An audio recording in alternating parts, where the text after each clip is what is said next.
You all wanted to establish a professional signature, right? Now that you just go transition from a student to a professional, right? Now you have to establish your signature, your character, right? So what is this character is all about?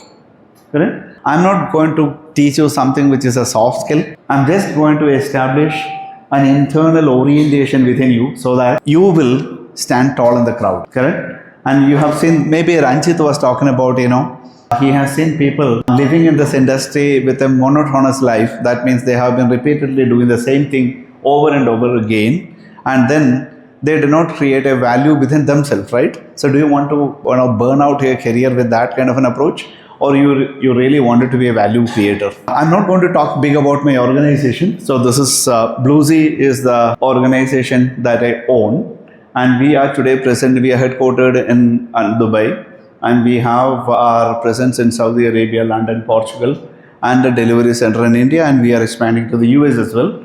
So this is where the journey goes. We are primarily an IT services company, but my previous experience was part of Tata Steel. That itself is a mechanical industry. But again, we were unfortunately part of the IT and industrial automation wing of that organization. Correct? I've done enough and more programming, coding with PLCs, SCADA, DCS when I was as young as you. Correct? So I'm not going to self-price myself. I just wanted to give you a feel about where did I begin. Correct? And then the last appearance was I was a CEO of a cyber security company which was located in Oman. And then today, then I started the organization Bluesy. And you can see the U, Bluesy is nothing but the blue ocean. When the businesses compete each other, right? And they get into a red ocean, everywhere it's blood. Can you envision a scenario like that when the organizations are competing, right?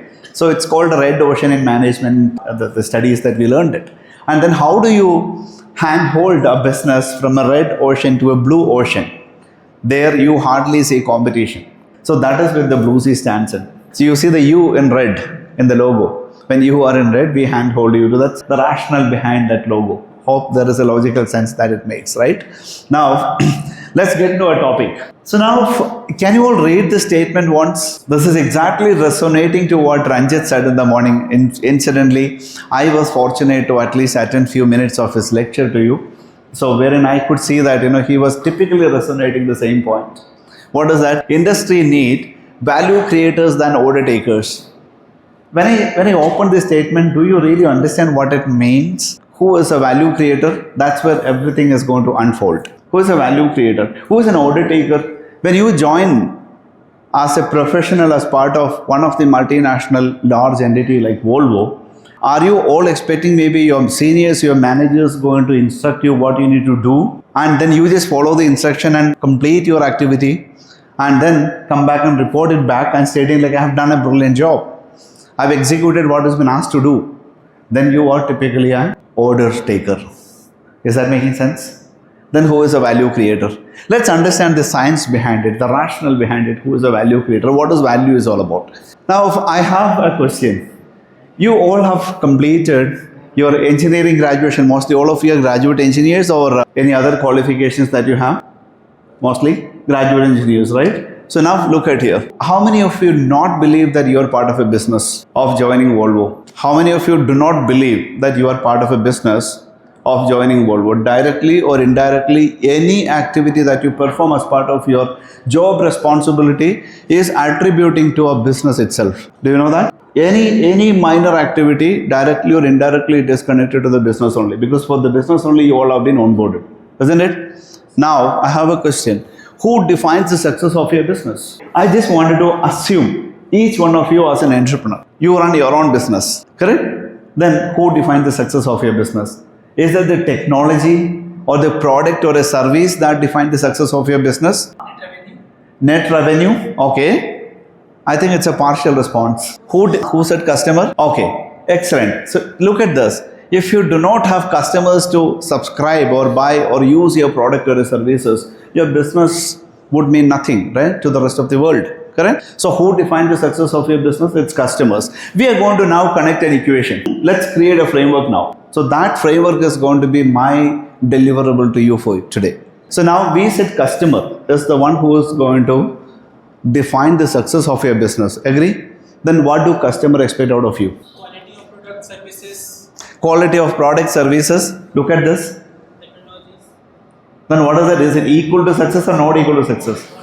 Now, just knowing that this kind of a response is going to come, I'm a little proactive. Correct? Now tell me then what defines the success? Okay, have you heard about one of the incident with the Steve Jobs, right? You know, how many of you do not know who is Steve Jobs? Apple. You all know that, no? The iPhone, correct? So when somebody asks Steve Jobs, see, the technology behind the product that you are offering, right, to the market is not up to the mark. Somebody question him. What is that? Repeating. The technology behind the product or a service that you are selling to the market, the iPhone, is not up to the mark. And Steve Jobs typically got what do you call humiliated, isn't it? Generally because his product has been widely accepted by the market, isn't it? Then somebody is questioning the technology behind it. Is that a fair question? Then what would have been the response that Steve Jobs have delivered to the one who raised the question? Is it something not interesting? You all are going to experience the same, right? Now what he did is, he said it is the end user experience. If they are getting a pleasant experience of using my product or a service, right? If they are getting a pleasant experience, enjoyable experience of using my product or a service, that defines the success of my business. Technology take a back seat. Now here is the take. Are you following me? So what is ideally the product? What is ideally the product or a service? Is it the technology or is it the pleasant experience? Now are you all getting a shift in mindset now? This is what I am before you today. Correct? So so I will have all the questions, maybe coming subsequently as my narrative goes on. Now we look at here. The Steve Jobs, what did he say? It is the customer experience that defines the success of my business.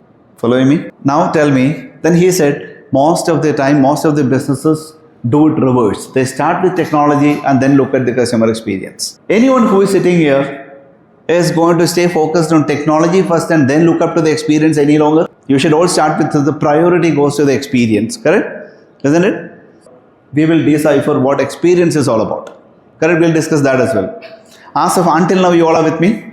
I'm not going to talk anything technology to you. I'm going to set some basic concepts which are solid within your mindset. Correct? Now you see, then what is value in the business? You all know that. What is value in the business? How do you define and what has been defined as value? Tell me. Everybody, including an experienced professional, should conceive the notion of value. Then what is value? You have the answer before you. Few seconds back, here only I explained what is value. Are you not able to recall it? What is the value that Steve Jobs was offering to the market? The pleasant experience to the customer, isn't it? So the value is all about delivering an enjoyable, pleasant experience to the end customers. Imagine when you all have appeared for the interview evaluation or the recruitment process of Volvo, right? You might got prepared enough on technology. You might have studied a lot about, the mechanic or the subjects that you learned in your academics. You might have gone through in a lot what has been mentioned in the website and got yourself fine-tuned. Now, how many of you have done that internal orientation of how you can be a value creator to Volvo when you sit before an interview panel? Now that you secured your position, but those who lost the position would now better understand the value of it. Then who is a value creator? Value creator should have the primary thinking of customer experience and the front foot. Correct? Bring me? So now my question. So what customer expect from the business? Customer expect value only, isn't it? Is it just the value that you deliver would make the customer stay with you? Am I confusing you? Is that question clear to all of you?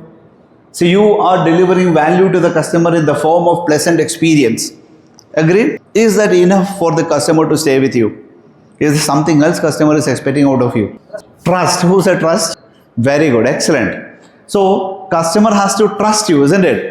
So as part of this organization within Volvo, you all have to learn the mantra, the secret equation of how do you establish trust in the minds of your customer. There can be internal customer, there can be external customer as well. You may not be directly facing the customer, but still you own a responsibility. You have an embedded responsibility of, establishing trust in the end customers, isn't it? So trust and value are the two primary components that every customer expects from any business. Volvo is also running a business for that matter. Following me? Is this equation clear? So, any doubt on this? Now, anybody need to answer? Tell me, the answer has already spoken out. Value and trust. So why are you silent? Correct? So I just wanted that to get reciprocated from you. Now listen here. What is trust then? You didn't ask me. The trust is a jargon which you all know that, no? How do you trust your mother? On what basis? On what basis you trust your mother? Answer me. The belief she gave us. The belief. Okay. I have one other question. You kind of, were starving since morning. You did not have your breakfast, you did not have your lunch, and by around 2 o'clock, 3 o'clock, you are standing before your mother. Do you really need to explicitly explain to your mother that I didn't take my breakfast or lunch, or she can read it with your attributes? It is about your ability to uncover, to read those unspoken needs of your customer that establishes trust. Following me? So even in human personal relationship, it works. The understanding, what skill, what intellect that you have in understanding to unveil the implicit needs, the unspoken needs of the other person, right? So that establishes a trust. You know that I don't have to explicitly explain anything. This person understands it. When business deal with their customers, now I will just give you a small example. Okay, may I know your name, please? Rishan. Rishan. Oh, Rishan wanted to buy a laptop, and I am the one who sell a laptop in my outlet. And Rishan approached me, I need a laptop. Correct? Can I just go to the shelf and pull in a laptop and give it to him? Okay, now pay for this and take it. Is that the way I sell it? So what do? I'll ask Ishan, where do you live? Are you living? So what is the purpose of you having a laptop? Do you want to carry the laptop maybe a long distance on a day-to-day basis? Are you going to use the laptop for your gaming purposes? Are you going to use the laptop for your academic purposes? Are you going to use the laptop for coding? Are you going to use the purposes generic for for Microsoft Excel, Word, PowerPoint and all? Correct? So with that, I will kind of arrive at some conclusion which is the best optimized laptop for him, because if he commute a lot, right, I will try and give him a laptop which is lightweighted. Correct? And I'll also understand his budget for that, isn't it? So why am I asking all these questions? I am extracting his unspoken needs, isn't it? So when I do that, right, Ishan will trust me because he knows that I am not just throwing any laptop on him. I am traveling that extra mile to understand his implicit needs. Are you clear? So trust is an outcome of, you get into the detail and uncover the unspoken needs of your customer. The moment you are willing to travel that extra mile, that means, you are establishing trust. Are you clear? Until this, you all are with me? Now, when do trust get translated into a relationship? Is trust and relationship are the same? Is trust and relationship are the same? Let me still give you some update. Even the tier 1 business schools, they speak all these jargons without knowing what exactly it is. Do you want to be one among that or know this better? Now answer me. Is the trust itself a relationship? Now I have another question. If I am delivering value to the customer, every time customer approaches me or customer consume maybe a product or a service out of me, the customer is getting that pleasant experience. 1 or 2 times, if the customer receives an unpleasant experience, the trust is broken, isn't it? Isn't it? So, consistent delivery of trust converts trust into relationship. That is where, organizations, the tier 1 organization like Volvo, HP, all this organization will have to ensure consistency in delivering trust so that the customer would, each time when you engage with the customer in consuming their product or a service, the end customer will receive a pleasant experience. Are you getting me? And any single time if the trust is broken, the relationship will be broken. So the trust will get converted into a relationship only when the consistency of trust is maintained. So how do you maintain consistency? I'm making a big valid point here. That's the reason all these stories. Tell me, how do you ensure consistency? How do you ensure consistency in delivering trust? What's your name, please? Nandita. Okay. Nandita has a very intuitive knack of dealing with the customers. And Nandita got a lot of creative ideas in dealing with the customer. And customers are happy. And Volvo is happy. Now my question, Nandita has decided to leave the organization. So next person is Rishan. And then Rishan, he is taking over the role of Nandita. He is kind of considering that as a responsibility, not with the right ownership. Are we all okay? Okay. So not with the right ownership. Now my question is that Rishan is going to recreate the same results what Nandita used to do? What would be your answer? It will be relatively less, isn't it? then don't you think the customer will be unhappy? How do you mitigate this risk? By the time the feedback comes, right, the customer is already disappointed. Do you still want to wait up to there? Standard. Huh? Standard, who said it? By setting up a standard. Excellent. So here is the point. That is where, what we do is, any activity that an organization perform, right, they translate that into a sequence of steps. Following me? What is that? Sequence of steps. The sequence of steps are fundamentally called a workflow. A workflow is typically called as a process.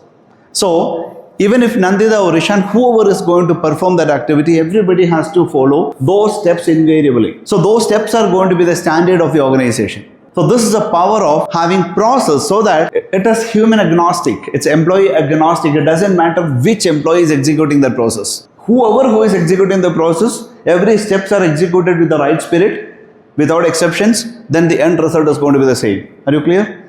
That is the reason, right, the larger organization always define processes, and the processes are something which keep on evolving. Because as the industry dynamics changes, they keep modifying the processes as well. Are you all now understand the relevance of process?